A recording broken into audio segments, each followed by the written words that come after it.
Gulls starting to play with a little fire in their belly now. Busick with it. Goes wide.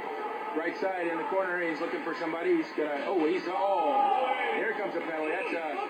That's got to be. Look at him.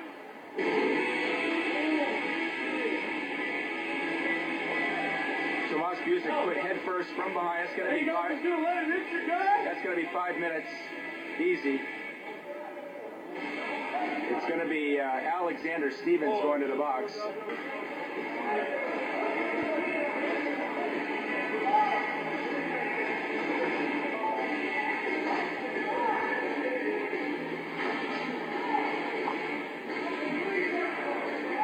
Busick still down. He was hit hard from behind, and his head clearly went into the glass. Let's hope he's okay. They're going to be checking for a concussion here.